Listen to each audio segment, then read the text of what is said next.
बिस्मिल्लाहिर्रहमानिर्रहीम। मेरे दोस्तों बुजुर्गों भरावां मेरे तरफों सब नूं अस्सलाम वालेकुम। माशाअल्लाह जी, अज इतवार का दिन है, 18वां रोज़ा है, 8 तरीक है। तो इंशाअल्लाह मंडी आ गया। तुहानूं पता है कि जदों दा तेल वधिया ना, कोई थोड़ी जी हलचल जी ना हर चीज़ां ने होण लग पई है कि कुछ चीज़ां जिहड़ियां ना वो वेखिए अज उनकी हिसाब किताब चलता है। बाकी क्योंकि मालूम होंदा है कि क्योंकि जिवें दूरों चीज़ां आंदियां ना फिर ज़ाहिर है उन्हां दा रेट भी जिहड़ा ना थोड़ा जिहा वधदा है। गेट नंबर पहले एक ते आए, गेट नंबर एक तो शुरू होया। इंशाल्लाह पता करने है कि आज का की रूटीन जेड़ा जा रही सब्जियां दी महंगियां या सस्तियां, क्योंकि पिछले दिन तो जेड़े मैं की रेट प्याज है क्यों कल तक 200 से हैं तेल की वजह तो महंगा हो गया। लो जी पहली कहानी सुन लवो, पहली कहानी स्टार्टिंग की कहानी कि तेल तू जेड़ा है ना तेल की वजह तो महंगा हो गया। 300 रुपए कल हालांकि 200 रुपए 100 रुपए यानी कि चल गया। ठीक है, इस तरीके हम दीगर सौदे का पता करिए कि दीगर सौदे हिसाब किताब उन्होंने भी पता। लाला लाल मूली की रेट है 150 दिया 5 पत्ता पत्ता 50 रुपए।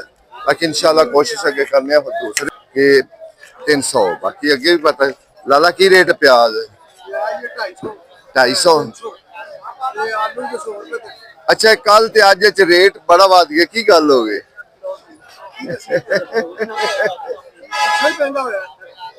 अच्छा पीछे महंगा हो गया, चलो ठीक है।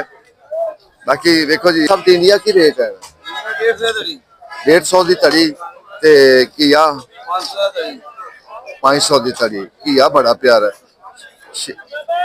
शिमला मिर्च 300 की 5 किलो 300 की 5 किलो। ते ओ दूसरी बैंगन 500 चंगे बैंगन। हाँ चंगे बैंगन 505। इधर तो फिलहाल अजे वो ही है। हाँ अगे वेखांगे इंशाल्लाह कोशिश करांगे। ईद तो बाद नहीं जिवे जो कोई देखेगा। लाला की रेट है 1200 रुपए तड़ी। भिंडी 240 रुपए मंडी पै रही। 240 रुपये मंडी पैंदी पी भिंडी जी चंगी हैगी। भला मटर की रेट ने 350। मटर तुहानू पता है ना कि कल का जेड़ा रेट है ना बहुत तेज होया। मटर का खास कर जेड़ा है ना कल का रेट बहुत नहीं वध सकते ने, कोई शक नहीं। असं अगे कहने भी जो यकदम इक्के बारी इन्नी चीज वधेगी तो फिर अगला भी बतावेगा, अगला किवें थले कर सके। चला गया। और सर की हाल ठीक हो? कितने गए की रेट है? 600।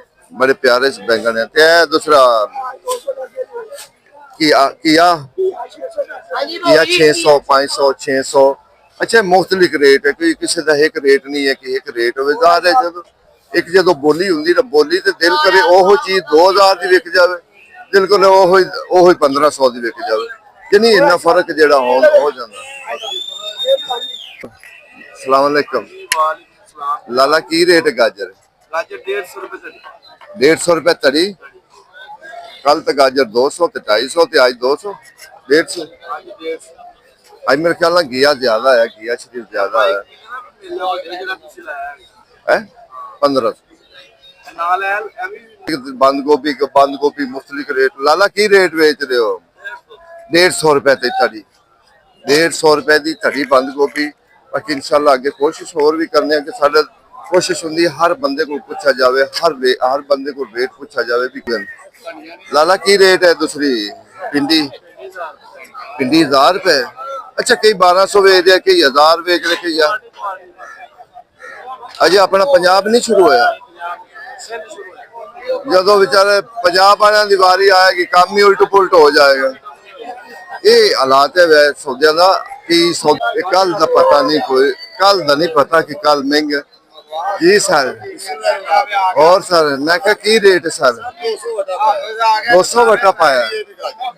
वाह जी वाह। अजय सौदे तकरीबन अजय सस्ते हैं, अजय रेंज च है। मैं क्या तेल वधिया ना हो सकता है। वैसे प्याज में थोड़ा फर्क पिया है। ठीक है ना की रेट भेजता पे की रेट भेजता पे 400 450 अरबी अगे इंशाल्लाह अरबी चलेगी तो फिर पता लगेगा असर रेट का, क्योंकि पता नहीं कितों आ रही या कितों नहीं आ रही, ये तो अजे आउट सीजन है ना। बाकी साड़ी तो कोशिश होंगी कि हर चीज का जरा ना तुहानू रेट का पता करके दसना भी केड़ी चीज सौदे महंगे हैं, केड़ी चीज सस्ते हैं, ठीक है ना। कई हकीकत है कि कई जरा ना रेट दसन लगे बड़ा खुशाल है कि मां रेट ना दसना पाया जाए, तो कई उस वक्त रेट लाला मुंगरी की रेट है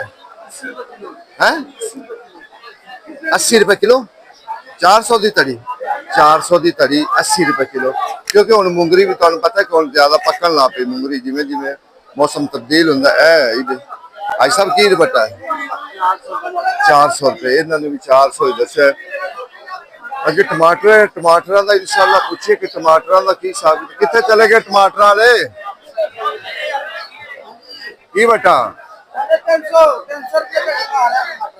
300 पा रहे हो। अच्छा टमाटर का रेट वधिया घटिया है कल का वधिया है क्यों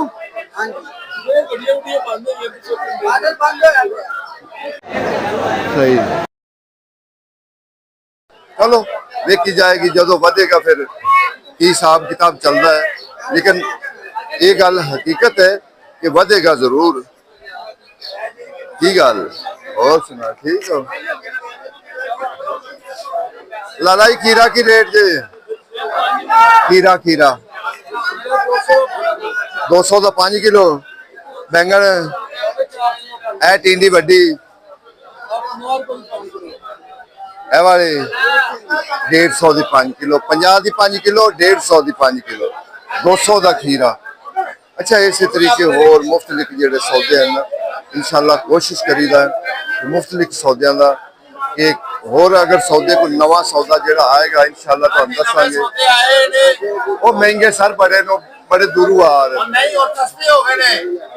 बस ठीक है, फर्क तो पी है ना, कोई शक नहीं। कचनाल जेड़ी हैगी वो आज 1300 है 1200 1300 कचनाल। अच्छा ठीक हो गया कचनाल भाई नो कह रहे मैं 1000 बेची है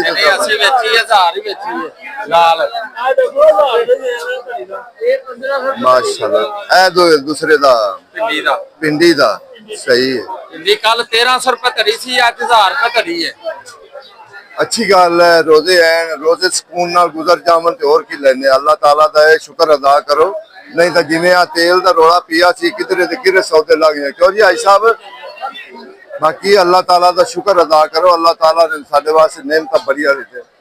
प्याज दा जेड़ा रेट है ना प्याज दा कह रहे कि प्याज जेड़ा ना रेट 250 300 हो गया है, क्योंकि इनदे ते जेड़ा ना ज्यादा जेड़ा ना फर्क पिया प्याज ते आके जेड़ा ना फर्क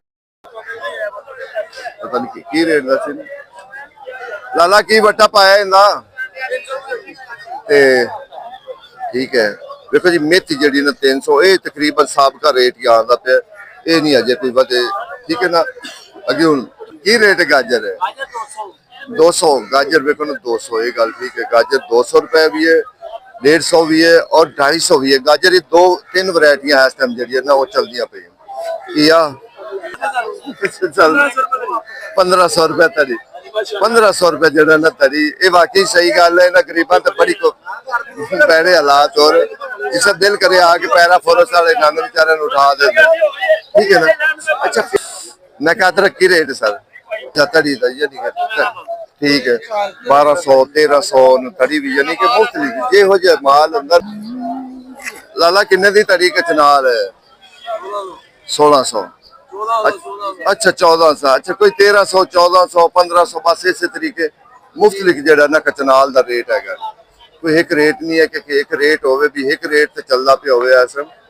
क्योंकि हाले को पूछिए भी छोलिया की रेट है ठीक है ना। लाला किन्ने का गट्ठा दे रहा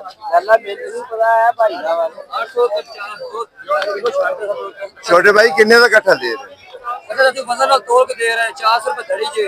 अच्छा 400 रुपए धरी 1800 मान करा दिया ठीक ਤੁਸੀਂ ਆਪ ਉਹ ਤੁਤਲਾ ਕੇ ਲਿਆਏ ਜੀ आपको बता 1800 मान ਆਹੋ ਕਿਰਾਇਆ ਕਰੋਇਆ ਪਾਣਗੇ ਅੱਛਾ ਇਹਨਾਂ ਸੌਦਿਆਂ ਦਾ ਇਹ ਕਮਾਲ ਹੁੰਦਾ ਕਿ ਜਦੋਂ ਰਾਤ ਨੂੰ ਬੋਲੀ ਹੁੰਦੀ ਹੈ ਨਾ ਉਹੀ ਚੀਜ਼ ਜਿਹੜੀ ਵਿਕਦੀ ਪਈ ਹੈ ਨਾ 500 ਨੂੰ ਉਹ ਦਿਲ ਕਰੇ ਤੇ ਉਹ 2500 ਤੇ ਚਲੀ ਉਹਦੀ ਵਜ੍ਹਾ ਕੀ ਹੈ 2500 ਤੇ ਜਾਣ ਦੀ ਉਹ ਵੀ ਵੇਖਦੇ ਨੇ ਕਿ ਜਦੋਂ ਚਾਰ ਜੀ ਵਾਵਾ ਇਕੱਠੇ ਹੁੰਦੇ ਪੈਣ ਨਾ ਫਿਰ ਉਹ ਬੋਲੀ ਚੜਾਈ ਜਾਂਦੇ ਜੇ ਕੋਈ ਇੱਕ ਅੱਧਾ ਜੀ ਖੜਾ ਹੋਵੇ ਤੇ ਫਿਰ ਉਹ ਜਲਦੀ ਨਾ ਕਹਿੰਦੇ ਨੇ ਕਿ ਯਾਰ ਇਹਨਾਂ ਚੋਂ ਇੱਕ ਦੋ ਨਹੀਂ ਬੋਲਣਾ ਬਸ ਉਹ ਇਸ ਵਜ੍ਹਾ ਤੋਂ ਜਿਹੜਾ ਨਾ ਥੋੜਾ ਜਿਹਾ ਮਹਿੰਗਾ ਹੋ ਜਾਂਦਾ ਹੁੰਦਾ ਇਹ ਗੱਲ ਠੀਕ ਹੈ ਮਹਿੰਗਾ ਹੋ ਜਾਂਦਾ ਲਾਲਾ ਕੀ ਰੇਟ ਇੰਡੀਆ 200 रुपए किलो मिर्चा 200 रुपए तड़ी शिमला मिर्च ਉਹ ਜਿਹੜੀ 1200 ਤੇ ਗਈ ਠੀਕ ਹੈ ਤੇ ਬੰਦ ਗੋਭੀ 200 150 ਇਹ ਤਾਂ ਖੈਰ ਉਸੇ ਰੇਟ ਜਿਹੜਾ ਨਾ ਜਿਹੜਾ ਨਾ ਮਹਿੰਗਾ ਹੋਇਆ ਖੀਰਾ ਜਿਹੜਾ ਨਾ ਖੀਰਾ ਅੱਜ ਸਾਹਿਬ ਖੀਰਾ ਕੀ ਰੇਟ ਹੈ ਤੇ ਬੈਂਗਣ 500 600 500 600 तकरीबन अजय सौदे अजय तो फिलहाल सस्ते हैं हाँ एक कल पर मेथी की रेट ऐसा मेथी 250 रुपए दड़ी 250 पालक 200 धनिया धनिया जो है 300 अच्छा धनिया 300 ये हालात है सब्जियां वाली साइड से तो नींबू का रेट कुछ ऐसा नींबू की रेट है 100 रुपए किलो 500 की तड़ी 500 की तड़ी 100 रुपए किलो ये नींबू का रेट है इस टाइम ਲਾਲਾ ਚਾਈਨਾ ਗਾਜਰ ਏਡੀ ਲੰਬੀ ਕਿੱਥੋਂ ਲਿਆਂਦੀ ਬਜ਼ੁਰਗੋ ਸਪੈਸ਼ਲ ਲਿਆਂਦੀ ਹੈ ਕੀ ਰੇਟ ਹੈ 300 ਰੁਪਏ ਤੱਕ 300 ਰੁਪਏ ਤੜੀ 300 ਰੁਪਏ ਤੜੀ ਜਿਹੜਾ ਨਾ ਇਸ ਤਰ੍ਹਾਂ ਅੱਛਾ ਜਿਹੜਾ ਹੈ ਮੈਂ ਅੱਗੇ ਵੇਖ ਰਿਹਾ ਯਾਰ ਕਿੱਡੀ ਡੇਢ ਫੁੱਟ ਦੀ ਤਾਂ ਗਾਜਰ ਹੈਗੀ ਹੈ ਹੈਂ? ਵਾਲਾ ਵਿੱਚ ਛਾਂਟੀ ਹੋ ਗਏ ਨੇ ਇੱਥੇ ਵੀ ਲੰਮੀ ਅੱਛਾ ਬੜੀ ਬਹੁਤ ਲੰਬੀ ਹੈ ਅੱਛਾ ਇਸੇ ਤਰੀਕੇ ਜਿਹੜੀ ਹੈਗੀ ਦੂਸਰੀ लाला चाइना थोम की रेट है हैं 600 रुपए किलो क्योंकि वो वाकई वो महंगा ही रहता है जरा जो हरनाई शुरू होगा ना हरनाई जो करेलिया का रेट नहीं बच्चा दसता 1200 रुपए तली बस इन्नी तो गल सी नहीं सारे बेचते ही ये रेट पैन तो अलग थोड़ा बेचता सारे यही बेचते हैं हाँ वेल सुन ले बाकी इंशाल्लाह साडा मकसद है कि हर चीज का जड़ा अच्छा आलू जड़ा ना आलू का जे तकरीबन सस्ता है बाकी कुछ सौदे जड़ा ना इस तरीके मटर हो गए मटर का रेट जड़ा ना लाला की रेट मटर नहीं यार सही रेट दसी गलत ना रेट दसी 200 रुपए तड़ी पक्की गल है ना 200 रुपए तड़ी कह रहा जी अगर इनके को 10 मिनट बाद आएंगे ये रेट पता नहीं और बताएगा घटाएगा क्यों जी 10 मिनट बाद बताओगे कि घटाओगे चलो फिर ठीक है देखो जी अजय तो फिर